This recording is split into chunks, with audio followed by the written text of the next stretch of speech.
Welcome to the Proven Podcast, where it does not matter what you think, only what you can prove. Everyone says you need massive marketing budgets to scale fast. Steven Galanis proves you just need the right idea.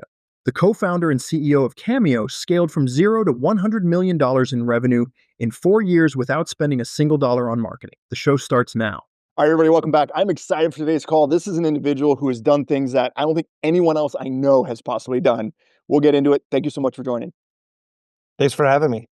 So you've done things, and for the audience that don't know who you are, give a quick debrief on who you are, what you've done. I'm always been blown away by it. I'm so happy to have you on. What do you tell us a little bit about you?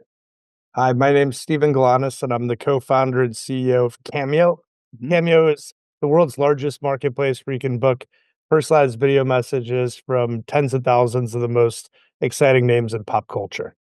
It's amazing how you've gotten these people as well. Because there's people I grew up as a huge fan of that I was like, God, I want to get a happy birthday from him. One of them was a pitcher, he's a major league ball player. And I was like, I just want to get a happy birthday from him. So the idea that you actually made that happen before we get any farther, thank you for making that dream happen for me. I really appreciate that. Getting that little birthday wish from him was huge for me.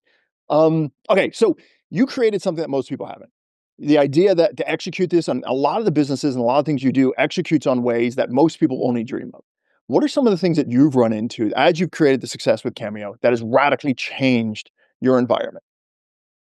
Well, I think there's I think there's a number of those, but I think it really starts with a few things. Number one, it's really important that as a founder, you're building in a space that you want to work in a really long time. Mhm. And when I was pretty early in my career, founding Cameo, I ended up meeting this founder in Chicago who had sold his company for $1 billion and was kind of one of the tech luminaries here. And he introduced me to a framework that I love telling founders about, and it's called Ikigai. And it's a Japanese philosophy, and basically imagine a Venn diagram, but instead of two circles, there's four. And the idea is that, to really be the best in the world at something, you have to be at the intersection of what do you love to do? What does the world need? What are you great at? And what can you get paid for? And, when I think about Cameo and, kind of the ups and downs and, the things that get you through, 8 years of building something and, hopefully I can work on it another 80 years. Like I love what I do. Being at that Ikigai point, it kind of gives you perpetual energy. It almost is like Iron Man's heart. And, one thing I see so often is people kind of, founders kind of jumping to the next top thing. And just in the last 8 years, I think about the venture hype cycles that I've seen happen when we were raising money for Cameo at the beginning. If you weren't doing a micro mobility startup, you weren't getting funded. This is like the Bird and Lime craze days, and then it was AR, VR, and then there was blockchain, and then the creator economy got super hot, like right after, companies like us and OnlyFans, really exploded. And then, everybody was building creator economies. Then it was Web3, like the tide came in so hard on the creator economy and everyone was building a Web3 business. And, today a lot of the founders that were, building Web3 businesses or the investors that had Web3 on their LinkedIn profile or their bio or their Twitter bio, suddenly they're all doing AI right now, right? So I've seen that, and it very rarely is sustainable. And I think oftentimes, that's just one of those things like finding your Ikigai point. And I thought your intro here was pretty interesting, right? You're talking about there's this picture that you loved. And that's where, like, I think of all those four buckets, that building something that the world actually needs is the one that I think gets ignored too much, right? Like when there is one of these VC hype cycles, it's all about like what's going to get funded. That's how a lot of founders think, but ultimately, it always comes down to product market fit. Are you building something the world actually needs? So finding that product market fit along with the Ikigai, to something that you love, is very hard for people. There's a bunch Yeah. of people who are like, I like to sit at the beach and become a shore erosion technician, just watch the ocean go in and out. That's not going to make you money. Or someone says, hey, you know what? I really love making sandals in the Philippines. I'm like, well, that's probably not going to hit your 6, 7, 8 figure goals. How do you find the balance? How does someone find that thing that they love if they don't know what they love? How do they get to that point? Well, I think it comes back to like what are you doing in your spare time? Like when nobody's watching, like, what are the things that you're doing? And, I think about my career pre-starting Cameo, avid sports fan. While I was an options trader, my first job out of college, I started a movie production company, right? So, since kindergarten, my nickname's been the mayor. I've always been somebody that brings people together and connects them and kind of unlocks, whatever experiences, whether it's in Chicago or at Duke or any of the places that I've been. I like am the classic guy that like opens the red velvet rope and brings people in. So I think if you were to go to my kindergarten teachers or my college professors or my friends from any era of my life, I don't think, maybe people didn't know exactly what I was gonna do, but once they found out that I was doing this, like, this just made all the sense of the world, right? And it brought my love for social media and for fandom, it also solved a problem that maybe everybody doesn't wake up thinking about, but as somebody that, went to Duke and along with one of my other co-founders and our 3rd co-founder was an athlete at USC. We had really good friends that played Duke basketball and won national championships or were at USC, played on those Matt Leinart, Reggie Bush era teams. And, years after selling out the Coliseum or Cameron Indoor, they're basically middle school gym teachers or they're working as parapros at their old high school because, the reality is unless you become like a top tier player, you're not going to make enough money to sustain yourself. Right. And, I remember right as we were starting, a documentary called Broke came out. It was a 30 for 30. And in that, it said that 85% of NFL players go broke 5 years after playing their last game. And that was a staggering, stat. And again, it's not the type of thing that like that problem doesn't necessarily bother everyone. But as an athlete myself, like all of us, we had our friends that were impacted by this. This is the era where college athletes couldn't get paid. So, you go from selling out the Coliseum in LA to suddenly like, not being able to make money doing anything if you didn't make the NFL, or if you made it and got hurt, or you made it and got Right. cut, right? So I think it just comes down to you have to have the passion for the problem set that you're doing. And it's just it can't that's it's so underrated, but it's so critical. So and I agree with you. I'm a former athlete. I get it. Once it turns off, you can't feed the bills. You can't pay the bills on glory from like 2, 3, 5 years ago. It just doesn't work that way. You mentioned that you had multiple co-founders, and that's Yeah, something that as people are trying to scale, those relationships are dynamic. And people don't understand when you have co-founders, there's different type of co-founders. There's silent ones. There's ones that are actively involved with you. There's ones that are operating with you. How do you find that balance? I've been very lucky with the people I've co-founded things with. Very, very blessed. But there's a strategy to it. I'm curious, how did you navigate that when you have multiple co-founders, multiple kitchen people in the kitchen cooking yeah. with you? How do you find that balance? There's a really smart investor that I like that I met at a Duke founder and investor forum they held on campus. His name is David Cummings, and David is a partner at Atlanta Ventures, backed a lot of the early stage companies that came out of there. And I remember hearing him talk one time, and he said that in consumer, he often found that the best founding teams had these 3 co-founders. Now, these attributes could all be in one person, could be in 2 person, could be in 3, but he's like, "I've never seen a company that doesn't have the hacker, the hustler, and the hipster." The hacker is somebody that finds a new and novel way, to make things, happen. In our case, that was like, how do you go from, Hollywood or NFL agents, which are the biggest gatekeepers in the world, and, like, how do we cut through the agencies, cut through the noise, and, like, go direct to the talent? And, it really took a hacker to go and figure that out, and in our case, it was, like, Instagram DM, like, we built an army of people that were DMing celebrities on Instagram, and just the sheer volume and getting through, and then once they came on and liked it, we asked for referrals. Like, that's how we built our business brick by brick, and today, we have tens of thousands of talent on the platform, which would be bigger than all of the agencies combined, right? So, that's number 1.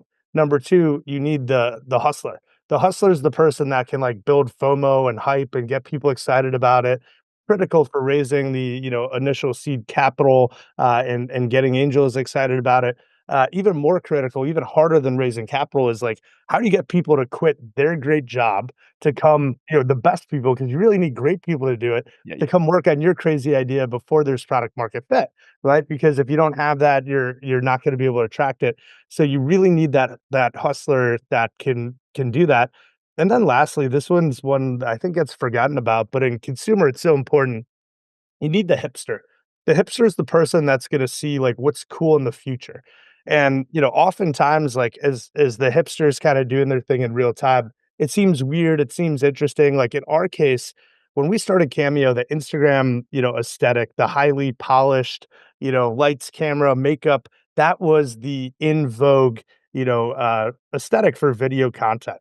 But one of the things that, we had conviction about was to build authentic over high quality. So instead of having our celebrities come into a studio and like film the videos with the production crew, we're like, the iPhone camera's cool. It's even better. Like the Zoom setup I have, it's more authentic. Even though I've got the great lights and the great camera, it's actually more authentic for what we sell. Like the selfie style video, them walking around, like, oh, what's that? Who's behind them? What do they have? Like, what are they making? Like, what's that food on their, like, that's the authenticity that really worked. And as TikTok has risen in promise, that authentic aesthetic actually ended up being the winning one. And even in our B2B business today, we find that the brands prefer this content that looks like real videos that people are posting as opposed to the Madison Avenue glossy. So this is a long way of saying, in my case, our co-founders had each of those attributes, right? Devin is very clearly the hipster in the group. Martin was very clearly the hacker, and I was very clearly the hipster, or sorry, the hustler. So the nice thing about that is we never stepped on each other's toes. The division of labor was great. Martin, you go get the talent.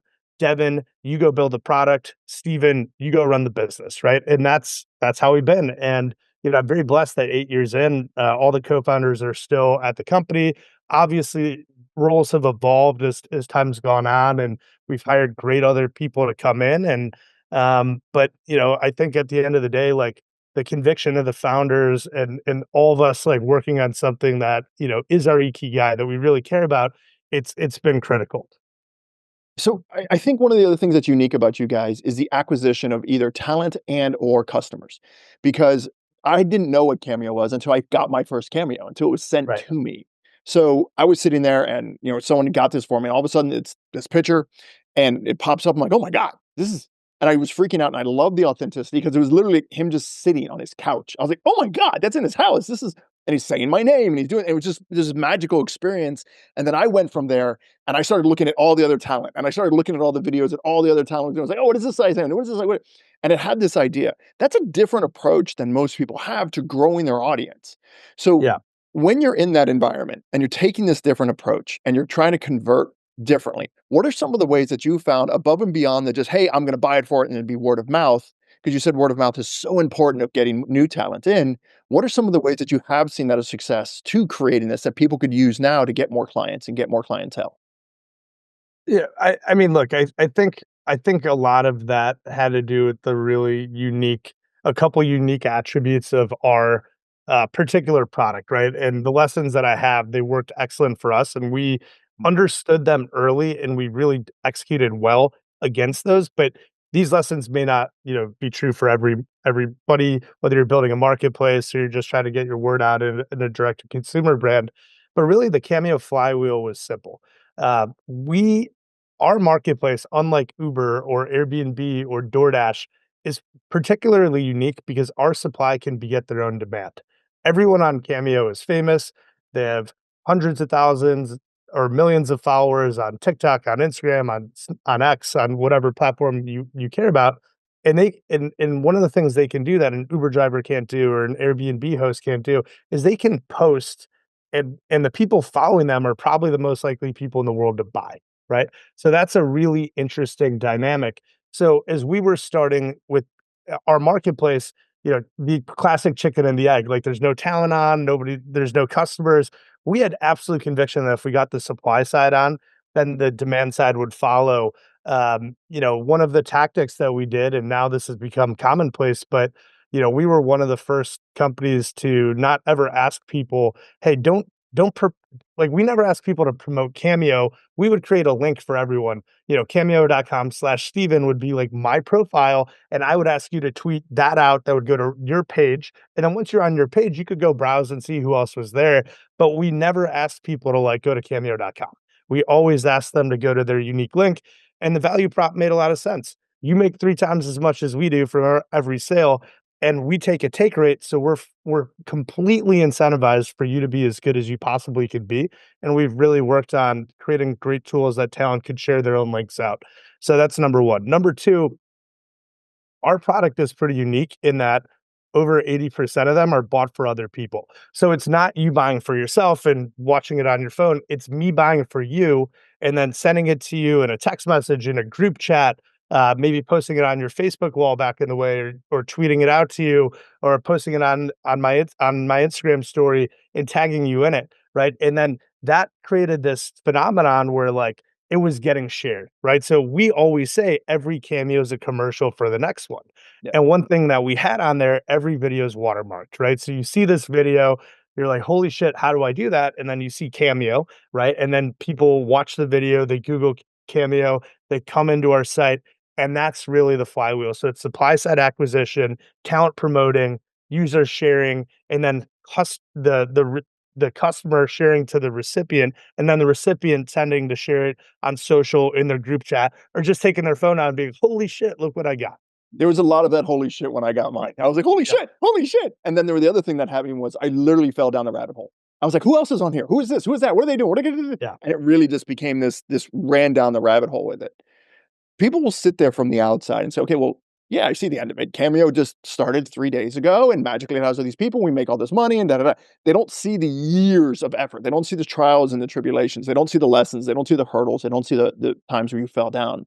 What are some of the biggest lessons that you've had as you've gone through this? And yes, you've got something that's, a massive USP. When you're into this, what are some of the things you're like, God, I wish I could go back and talk to Steven 10 years ago and say, hey, dude, you're going to run into this wall. This is how you handle it. This is what's going on. How do you pivot around it? Yeah, one of the really unique things about Cameo is that we kind of found product market fit almost right away. We had a really disastrous launch, which I can tell that story in a little bit. But shortly after that, like, first we started just with NFL players. We thought like there was this big need, and then it really wasn't until Devin, my co-founder, one day was like, "Hey, I think Cody," his roommate Cody Ko, who has 10 million followers on YouTube, and people like Cody might do well at it. Cody tried it. He put it on a YouTube video. Like we went viral for the first time, and we really found our product market fit with like ex Vine stars, TikTok, YouTube, and then reality TV became big. And while athletes still probably represent the largest number of people on the site, it's maybe 14-15% of our total business. So we ended up finding product market fit, as we expanded out. The business kind of worked right away and worked really well for the first 4 years. I mean, this is a business that went from 0 to 100 million top line in 4 years with no marketing spend. There's not many businesses I don't know any. in the world that did that. So interestingly, our biggest problems actually happened like after massive success, after we became a unicorn, and it really started when basically we were trying to like conquer the world. Not just like in our core market geographically, which we did. We found ourselves, having Cameo Japan and hiring people in the UK and Australia and all over Europe and South America. And, what we also did at the same time was we were thinking about all the ways that talent could monetize, and we wanted to make sure that we had an answer in every space. So broadly, the 4 ways that talent can monetize their fame on the internet: they can have a subscription business. So think OnlyFans, Patreon. In 2020, we launched our answer to that called fan clubs. And suddenly, we had some of our best engineers working on, basically all of the same features that you would see on OnlyFans or Patreon, things like subscriptions and, mass DM and all those type of products.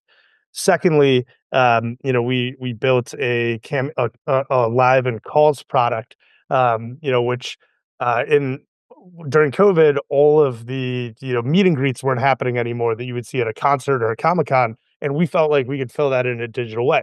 It worked a little bit, but then the when the world opened up, we built great tech, but there just wasn't the same product market fit to sit online and talk to someone on FaceTime versus like meeting them in real life. So we kind of missed on that. Third, physical goods is another thing that people can sell on the internet. We bought the world's largest celebrity merch company, a company that really focused on A plus, uh, you know, actors and athletes. Think Arnold Schwarzenegger, Matthew McConaughey, and we bought that company, and we really felt like when the world opened up, merch might be something that was a little easier for talent to sell. And after that, we saw some big changes in Facebook and Instagram and TikTok's algorithm, which made it a lot harder for talent to like promote their own stuff. So, we would have 8 years of sales data on certain people, and their drops were just making less and less than they ever would, even though like, they didn't become less popular. So, that was another roadblock we ran into.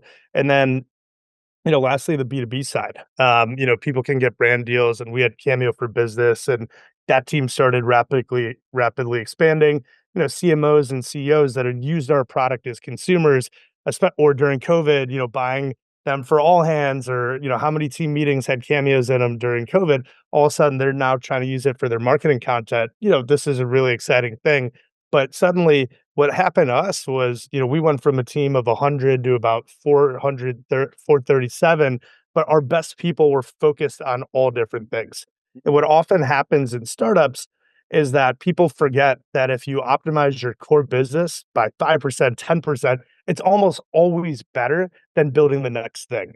Right. And we were certainly guilty, and I was guilty for signing off on this stuff of chasing the shiny new object. And part of that is we found product market fit so quickly with what we did, and now we had a better team than we ever had.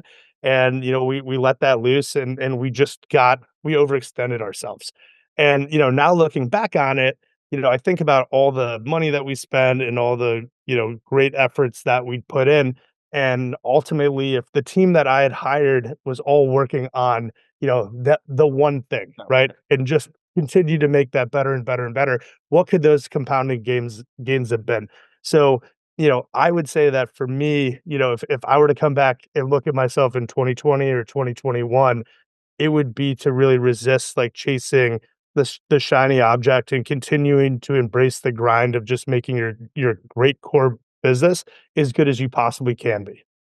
So you talked about, your team went from really, really small. All of a sudden went, with 100 people, all skyrocketed up to 400. And I don't care how much training you've had. I don't care how much, theoretical academic level training, walking in and having to lead that level of unit, leading that group takes a special set of skills. And you have to advance your skills on that on a high level.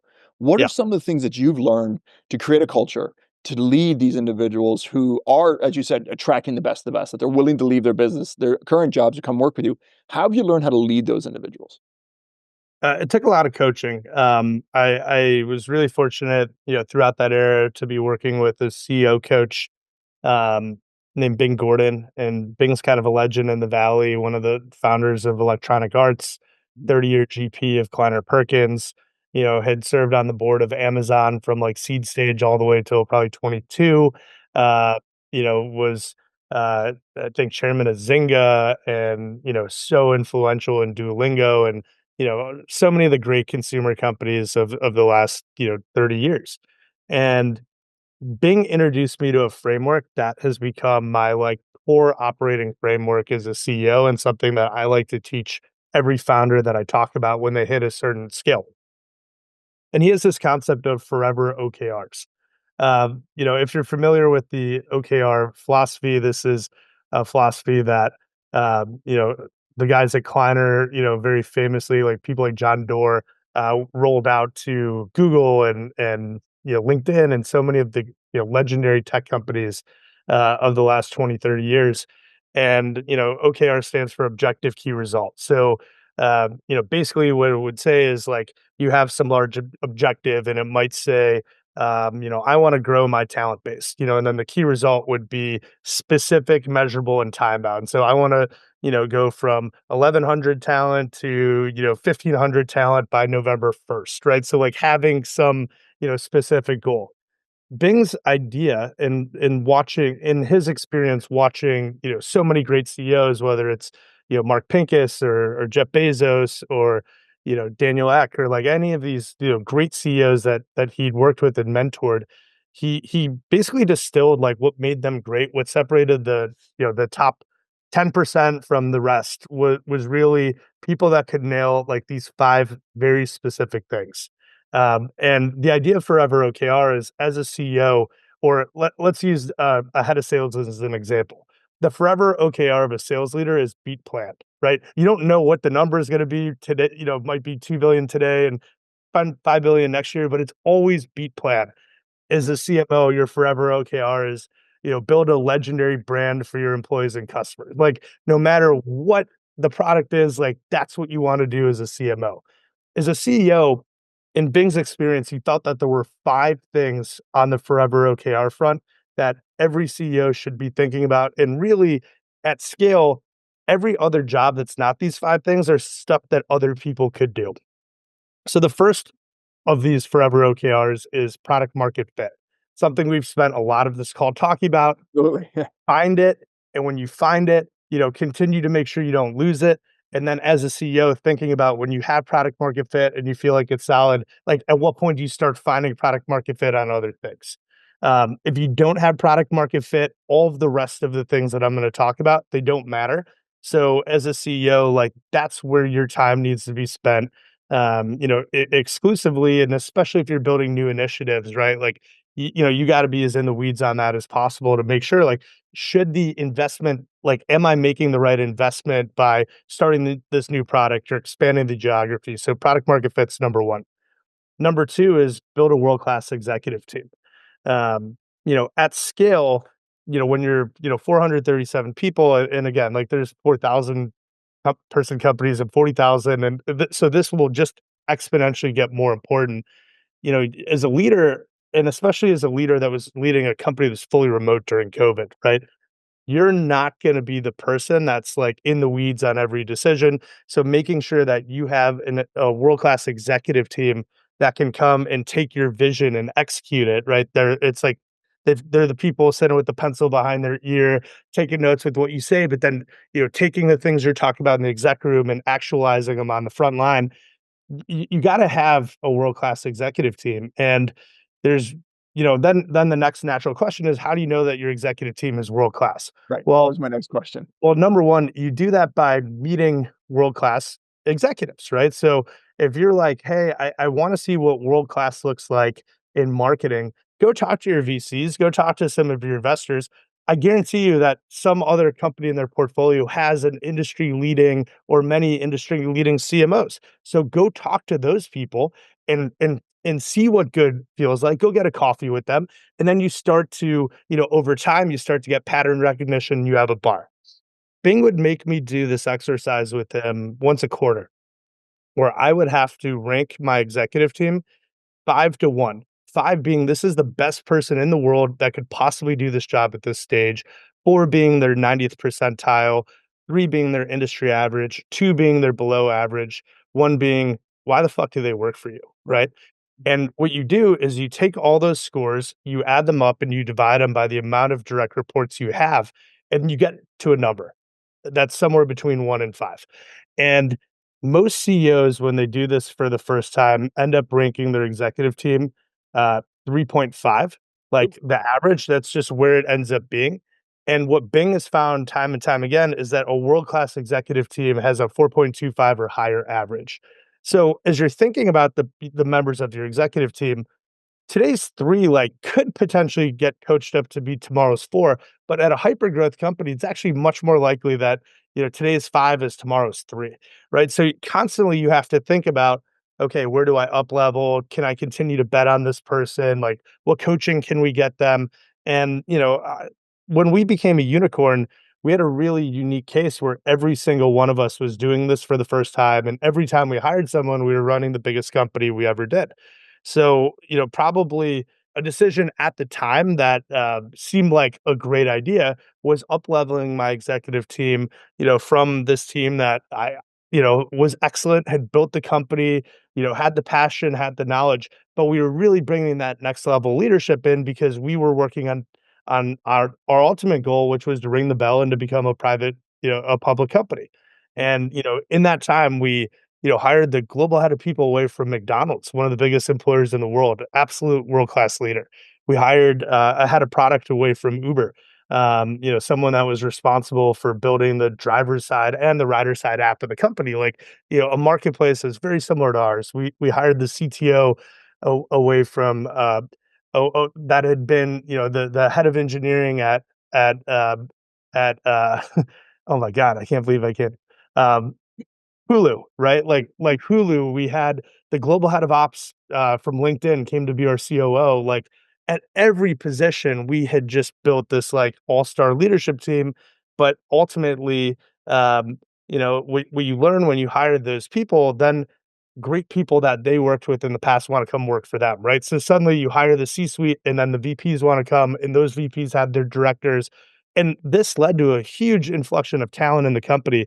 Like it was embarrassing like how stacked our bench was. People 3, 4 down rows down the level were like, insanely high ceiling, great people. And that's one of the reasons that having a great executive team is important because great leaders will get, the best people they ever worked with to come follow them. Mhm. So that's the second one. The third is mission, vision, values. So this is really about like alignment, communication and alignment. Does everybody at the company understand what the vision of the company is? Do they know your mission? Do they know your values? Are they living up to it? When you're sitting making decisions, is everybody do they have the same, rubric? Because there's a common language and a common framework. And at LinkedIn, where I worked before Cameo, I think every person that's ever worked at LinkedIn could recite, the mission, vision, values of the company. Like they would hammer it in. So every Tuesday at All Hands at Cameo, I start with our mission. Our mission is to create the most personalized and authentic fan experiences on earth. I will bet you that any person that's ever worked for us could recite that mission.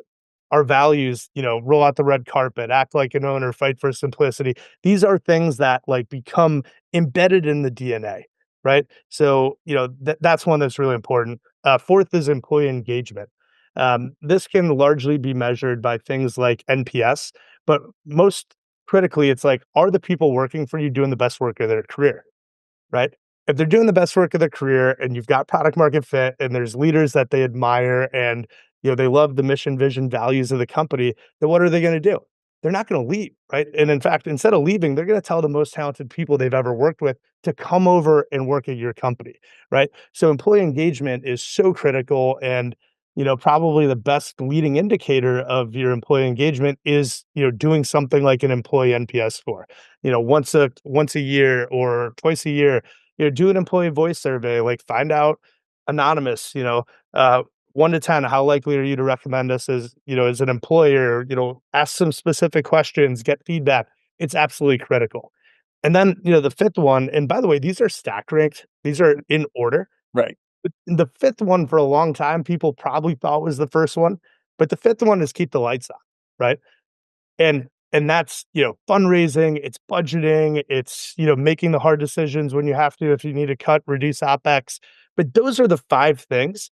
And, if you have the money and you have product market fit and you've got great leaders and you've got internal communications and alignment and you've got employees that are highly engaged, like that is the recipe for a truly world-class organization. And that is the type of thing that, I strive to do every day. Like sometimes I've fallen short and not been able to execute on all that. But those are the things I work on every day.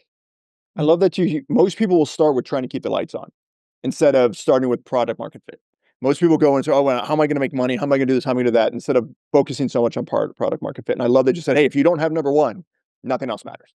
The Yeah, other look, stuff doesn't. if you there was in the zero interest rate environment, right?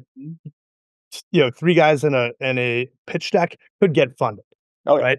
But at the end of the day, if you find product market fit, if you have something that people want, like you're going to be able to find capital. It's really, really rare that I see founders all the time talking, oh, it's so hard to fundraise, blah, blah, blah.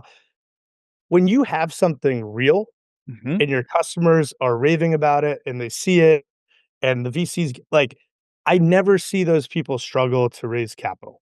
Like, I'm sure it's happened, there might be exceptions, but, it's almost always the founders that don't have product market fit that are bitching about how hard it is to fund, and guess what? You have to find product market fit before, you raise real capital. Right. Otherwise, it's pure speculation because, look, there's so many great ideas that exist, and yeah, maybe somebody has great pedigree, and we've seen that. I've seen a lot of people leave Cameo, and, they were the reason why we won, and they come, and then they get funded, and, I wrote a lot of those checks too, for great employees. And maybe if you leave, like, a world-class org, then people are betting on the pedigree, but, like, almost always I see, those founders end up struggling 2, 3 years later where they have the money and, they haven't found product market fit, and they're kind of in this limbo where it's like, "Do I return the money? Do I keep doing what I'm doing? Do I pivot?" Like, product market fit needs to be number 1. And most people don't even focus on that, regrettably. They focus with, "Hey, my grandmother had great chocolate chip cookies growing up, and therefore I'm gonna give chocolate chip cookies to everyone, and everyone else is gonna love it." Instead of going, "Hey, what does the market really want, and how do I meet that Right, market right, need?" right. Some of the And things that you again, mentioned. I think that's the single biggest mistake that you can make as a CEO, as a founder. And anytime, like, I've struggled or Cameo struggled, it's when I got away from, focusing on product market fit and, in the times where we've had to, like, come in and save the company or really decide, like, that's when I'm, like, super, super deep in the weeds on the front lines trying to make it happen. You mentioned some of the struggles, and you wanted to give a story about, hey, these are one of those times you had messed up, where kind of in the weeds that you were just mentioned. Can you talk about one where you're like, oh God, we were really in the weeds at this moment. We were kind of struggle busting, and this is how I kind of got out of it. Because everyone is looking for strategies of what works when the time when it's wonderful and everything's happy. But most people aren't brave enough to sit there and say, hey, there's this one time in band camp that this happened, or Yeah. whatever it is. What is one of those times, and how'd you get out of it? Look, for us, it's really simple. Like, as I mentioned, the company got bigger. We were working on all these different initiatives, and suddenly, like, when the world opened back up, and when stimulus checks started, and the talent could play their games and go on tour and do that, and people started spending money differently. Instead of buying cameos, they were going to the restaurant. It was revenge spending, going to Mykonos and Ibiza and, like, it's like people used to go to Europe once a summer, and now I feel like you watch Instagram and Every people other are day. there 4 or 5 times it's crazy, right? But people started clearly spending money differently, and our core business took a big hit in that period. Like, our core business dropped by over 50%. Oof. Now, when your revenue is dropping by 50% and you're incubating a bunch of new things, but the core business, the core moneymaker is going down faster than the new things are growing, and your OpEx has increased by 3, 4x, right? That is not good math, right? Not And good. in fact, at that point, suddenly you go from being a profitable company, and in our case, we were burning like $6 million a month, and that ended up being and you just kind of wake up and it can happen. And in our case, it literally happened like that. It happened so fast. So then at that point, as a leadership team, we started to think about, like, what do we actually, if like we had to cast everything aside and we started from a zero-based budgeting approach, like, what do we need to do to sustain and stay in the game? And, over 3 really gut-wrenching, cuts, we took the company from 300 and sorry, 400, 37 people all the way down to 35. Oh. It did that by exiting business lines Mm. and, Oh. getting out of international Hard. markets. But what did we end up doing? Our best people suddenly were, for the first time in like 5 years, all working on the main thing, right? And keeping the main thing ended up being absolutely critical to us doing something that, I think Elon has had to do at Twitter, like bringing the headcount down so drastically, but it works because all of the best people were working on the biggest problem, and that has been, a really painful lesson for this company to learn. But as we're rebuilding, it's made my executive team, many of them who were the number 3 or number 4 in the old world, like the people that are still here, they are so when there is a new shiny object to go chase, right? Those scars are there, those lessons. So it's like this company has grit. These are survivors. These are people that there were spreadsheet lists and they kept being on the, right column first left. And that's not to say that any of the people that aren't here anymore, weren't, awesome they were. I tell people all the time, if you see Cameo on someone's resume, like we were as good hiring as any company in the world. Mhm. But you know, n- this rebuild was not for everybody, right? If you were somebody that wanted to build a team, suddenly like you might be a team of one, right? Right. And you could be the best person in the world at that role, but maybe there was someone that was willing to just like be that, that that CTO that also was willing to code, right? And that was for us, what ended up being huge. And despite, my board and investors telling me that if I made these cuts, we would be a zombie company and there would be no way that we would ever be able to grow again. Last December, our busiest time of the year, we were 30% bigger in revenue than we were the year before with 70% less headcount. And I think it goes to what you said before, number 5, keep the lights on. Do what you gotta Yep. do to keep the damn lights on. Right. So, you've been through the hurdles, you've been through the extremely fast high, and then obviously the world got crazy with COVID, and there was all these things, and you've had these huge cutbacks, you cut down to what? Almost 10% of your original staff, I think, if I did Yep. the numbers right. You crash that into that. What's the future for Cameo? What's next? What's the future for you as the CEO and the founder and these individuals? What's next for you? Look, we're really super excited about the future for the business. We were able to recap the company, which was absolutely critical. 4 or 5 months ago, and effectively what that did, it allowed us like reset the valuation. We had employees that joined at $1 billion valuation, many of whom are here today. And you think about that, the strike price of their options is here.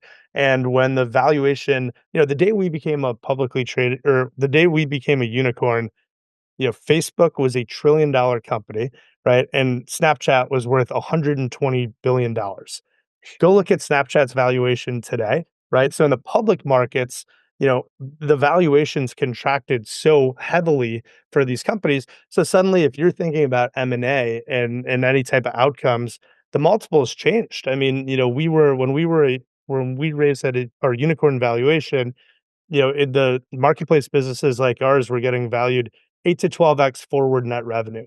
We were 75 million net revenue, 12x multiple, 900 million pre, 100 million post. It wasn't even an expensive round. Like we had real revenue. Mhm. Our round was $400 million oversubscribed, right? Like people were fighting. We had investors wiring, checks that were bigger than their allocation to try to get in. Like people were literally fighting over it. And yet, you know, today, right, marketplaces are getting valued on an EBITDA multiple. So if you're burning money, right, like it doesn't matter what your net revenue is, like the market's effectively telling you you're worth nothing. So we got into a point where when you looked at the public market comps of businesses like ours, our if we had gone to try to sell the company, we probably wouldn't have been able to clear our prep stack. So that's why, like, taking the tough medicine, bringing the valuation down, doing a recap, it ended up being the thing that, really, I think has given us like a second life. It's been absolutely critical for me to keep my best employees. They need to be incentivized, and as we build $1 billion company back up, right? I want the people that were here for this ride to be very richly rewarded. And I'll tell you one more thing. This group right here, the new goal is to 10x the valuation of the company before we double headcount again. In the old world, when we raised, I remember we raised, 12 and a half in our Series A and 50 in our Series B and 100 in our Series C. And every time you'd read those press releases, it's like Cameo raised $50 million and now they're going to take headcount from 50 to 175 people, right? Like hiring people itself was like a goal. And part of that is I've always believed fundraising is just a proxy for hiring. People are giving you money so you can hire people on their behalf, basically, to go and make their money more their investment more valuable. Right. But I love this mindset now that my team has that's like, we can do this with the people that we have here. And oh, by the way, like we have to have such a high bar that if we're going to add somebody, like there's only going to be so many seats on this rocket ship, right? And we need to make sure that we're incredibly thoughtful and selective of who's coming in. And it's just a different playbook. It really is. It's a completely different way of looking at it. And I think some of the things you gave throughout this entire talk are just massively different than most people run into, and it'll change their playbook. I always ask everybody, what are the things that you've learned, the little hacks, the little things that you do on a routinely basis? Like, hey, there's this book or there's this a sleep thing or this thing that most people wouldn't know that you've come across that's helped you either with your health or with your business stuff. What is one of those things you're like, oh, like for me, it's I have something called a chill pad, which I put on my bed and it keeps me so I sleep and I get 8 hours, like clockwork. I love that damn thing. Yeah. What is one of those things that you're like, hey, it's a supplement or something like that that you're like, every single time I use this, it changes my ballgame. Yeah, my morning routine, like, I go and do Pilates every morning, and then I go and follow that up with a cold plunge Yes. and, steam, and honest to God, it's like, it doesn't matter, like, how shitty I was feeling and I'm not someone like, I'm very envious. I'm like a 4-hour sleep guy, I've done the 8 sleep, I've done everything, like, it's just not my mom was like that, I go to bed at 2, I wake up at 6, like, that's how I've Oh, always been. yeah. And but, like and I could be so groggy, but when it's go time and I'm 7 a.m., I'm on that reformer, and then, by 8 o'clock, I'm, in the steam, and then by 8:10, I'm in that cold plunge, like, it just literally it's like plugging the Tesla into a supercharger, and, for me, that's been, absolutely essential, like, making sure that the body's feeling well, and look, like, I think all of us are guilty as founders that when things are going really shitty, then, you just let your habits come out the door, but, like, it as we were rebuilding the company, like, it was during that time that I kinda refound my, like, health habits and, like, then, as I was feeling better and I was healthier, like, I made better decisions, and that's something that, I have a warning sign to myself of if I start all of a sudden I'm not making the gym or I'm feeling things are good, like, that's the danger Will Robinson lights at this point. Love it. How do people track you down? How do people find you? I know people are gonna have a lot more questions. What's the best way to reach out to you and to kind of connect with you? To be honest, I'm not super active on LinkedIn as far as posting. Like I work there, so I'll post big company announcements, but I'm not like the LinkedIn guru making posts, and Mhm. I'm not particularly active on X as well. But my handle on Twitter is Mr. 312 MR312, the Chicago area code. It's just my name on Instagram and on Twitter and on LinkedIn, but I'm probably most active on Instagram. Gotcha. The mayor part starts to make sense with Mr. 312. That makes a lot of sense. I really appreciate you coming on and sharing the knowledge. There's so many things that I took away from it. Thank you so much for coming on and being part of this. Cool. Thanks for having me. Building a unicorn isn't about chasing the next shiny object or following venture hype cycles. Steven proved that sustainable success comes from relentless focus on product market fit, then building world-class teams around that core strength.